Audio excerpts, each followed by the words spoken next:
जादुई आटा चक्की। ये कहानी है राजपुरा गांव की। राजू अपने परिवार के साथ रहता था। वह ऑटो चलाता था और अपने परिवार को पालता था। लॉकडाउन के बाद हर चीज का दाम बढ़ने लगा, जिसकी वजह से राजू का ऑटो चलाकर गुजारा नहीं हो पा रहा था। वह मेहनत तो पूरी करता था, लेकिन उसे इतना लाभ नहीं मिल पा रहा था कि वह अपने परिवार को पाल सके। राजू का परिवार उसकी इस मुसीबत के समय में बहुत मदद करता था, पर फिर भी उसके बच्चे छोटे थे तो कहीं ना कहीं उन्हें बहुत बुरा लगता था। एक दिन राजू का बेटा राहुल उसको कहता है, पापा, मेरे साथ के सब बच्चे स्कूल जाते हैं और मैं घर पर रहता हूँ और कुछ काम भी नहीं करता हूँ। आप मुझे स्कूल क्यों नहीं भेजते? बेटा, तू भी स्कूल जाएगा, बस कुछ दिन रुक जाओ, फिर आप भी अपने दोस्तों के साथ स्कूल जाना। हाँ पापा, मेरे भी सारे दोस्तों के पास अच्छे कपड़े और गहने हैं, पर मेरे पास कुछ नहीं है। आज बाजार में कंगन बेचने वाला आया था और मेरे सारे दोस्तों ने खुशी खुशी लिए, और मेरे पास कभी पैसे नहीं होते कि मैं अपने लिए कुछ सामान ले सकूं। बेटा शिखा, बड़ी होकर तू भी यह बात कर रही है? चल, राहुल तो छोटा है, उसे तो समझ नहीं आता। तुझे तो समझना चाहिए ना कि हमारी कैसी परिस्थितियां चल रही हैं, और तू यह बच्चों वाली बात कर रही है। बेटा, सब सही होगा, बस तुम कुछ सब्र करो। फिर राजू अपने काम पर निकल जाता है। ऑटो चलाते टाइम उसके दिमाग में काफी ख्याल उठते हैं। मैं कितना लाचार हूँ, अपने बच्चों की ख्वाहिश भी पूरी नहीं कर सकता। हर एक चीज कैसे सही होगी और मैं कैसे अपने परिवार का पालन पोषण अच्छी तरीके से कर पाऊंगा। राजू अपना काम निस्वार्थ होकर करता था। बाजार में ऑटो वाले लोगों से बेवजह पैसे लूटते थे, पर राजू बिल्कुल ईमानदारी से पैसे लेता था। फिर एक दिन राजू को एक बूढ़ा आदमी काफी भारी सामान उठाते हुए दिखाई देता है। वह बूढ़ा आदमी सही से उस सामान को उठा भी नहीं पा रहा था। राजू को यह देखकर बहुत दुख हुआ। अरे बाबा, आपने इतना सामान क्यों उठा रखा है? मुझे बताइए, मैं आपकी मदद कर देता हूँ। तुम्हारा बहुत शुक्रिया बेटा, ये सामान मेरे घर तक रखवा दो। जी बिल्कुल। वैसे आप इतना सामान ला कहाँ से रहे हैं? क्या बताऊं बेटा, मेरे बेटे और बहू ने मुझे घर से बाहर निकाल दिया और मैं वहां से अपना सामान उठाकर दूसरे घर में रख रहा हूँ। ये तो आपके साथ बहुत बुरा हुआ, पर बाबा, उन्हें आपकी उम्र का जरा सा भी लिहाज नहीं था जो उन्होंने इस उम्र में आपके साथ ऐसा किया। पता नहीं बेटा, पर तुम इतनी मीठी वाणी की हो, तुमने तो मेरा दिल ही जीत लिया। सदा सुखी रहो बेटा। ऐसे ही बात करते हुए उस बूढ़े व्यक्ति का घर आ जाता है। ठीक है बाबा, अब मैं चलता हूँ, आप अपना ख्याल रखिए। रुको बेटा। क्या हुआ बाबा, आपको कुछ चाहिए क्या? तुमने मेरी इतनी मदद की, उसके बदले मुझे तुम्हारा आभार तो चुकाना ही पड़ेगा। मैं तुम्हें ये आटा चक्की देना चाहता हूँ। ये मेरे पिताजी ने मुझे दी थी और मैं चाहता हूँ कि आज से तुम इसे इस्तेमाल करो। पर बाबा, मैंने आपकी मदद किसी स्वार्थ से नहीं करी थी। मैं इंसानियत के नाते सबकी मदद कर देता हूँ। मैं तुम्हें ये तोहफा बेवजह नहीं दे रहा।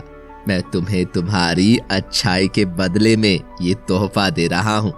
बेटा, तुम इसे लेने से इनकार नहीं कर सकते। ये आटा चक्की बहुत अच्छी है और कोई नॉर्मल आटा चक्की नहीं है, बल्कि ये एक जादुई आटा चक्की है। मुझे ऐसा लगता है कि तुम्हें इसकी बहुत ज़रूरत है। तुम्हारे परिवार की स्थिति भी सही हो जाएगी।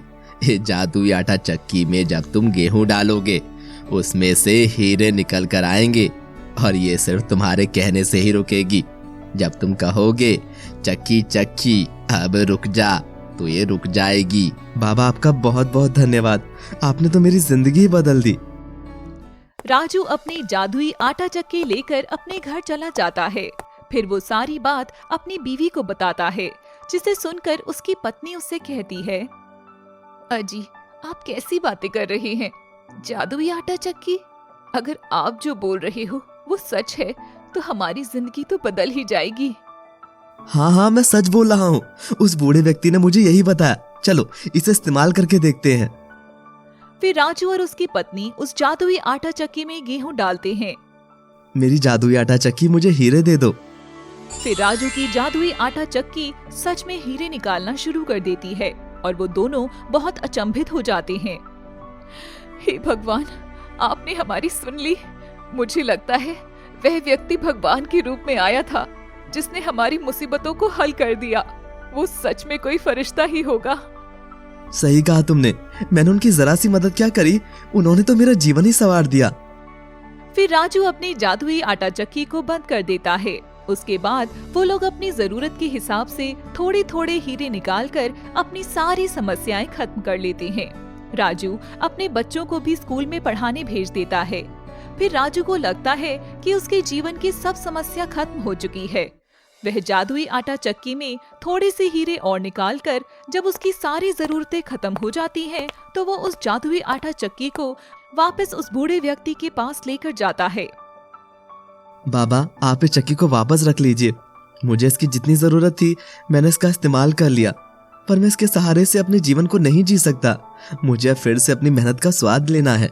तुम जैसा ईमानदार और सच्चा आदमी मैंने इस दुनिया में नहीं देखा। लोग इसे चोरी करने की सोचते हैं, पर तुम इसका इस्तेमाल करके वापस लेकर आए। पर बेटा, अब मैं इसे नहीं रख सकता। मैं 2-4 दिन का मेहमान हूँ इस दुनिया में। तुम्हारी तो पूरी जिंदगी पड़ी है। बच्चे, मैं चाहता हूँ कि तुम इसे मेरी आखिरी निशानी और मेरा दिया तोहफा समझ कर रख लो। ठीक है बाबा, अगर आपकी यही इच्छा है तो मैं आपकी इच्छा का पूरा मान रखूंगा। राजू फिर उस जादुई आटा चक्की को अपने घर ले आता है, पर वो अपनी जादुई आटा चक्की को कभी भी दोबारा यूज नहीं करता और वह नॉर्मल पहले की तरह अपनी जिंदगी जीता है और अपने जीवन को सफल करने में पूरी मेहनत लगाता है। दोस्तों, इस कहानी से हमें यह सीख मिलती है कि हमें किसी की मदद स्वार्थ से नहीं करनी चाहिए और हम जब भी कोई अच्छा कार्य करते हैं तो हमें उसका फल 2 गुना अच्छा ही मिलता है। पर हमें अपना काम ईमानदारी से ही करना चाहिए और कभी भी मेहनत करना नहीं छोड़ना चाहिए, ना ही किसी चीज पर डिपेंड होना चाहिए। जैसे राजू के पास जादुई आटा चक्की होने के बाद भी वो पूरी मेहनत करता था, वैसे ही हमें भी अपनी जिंदगी में हर चीज अपनी मेहनत से हासिल करनी चाहिए।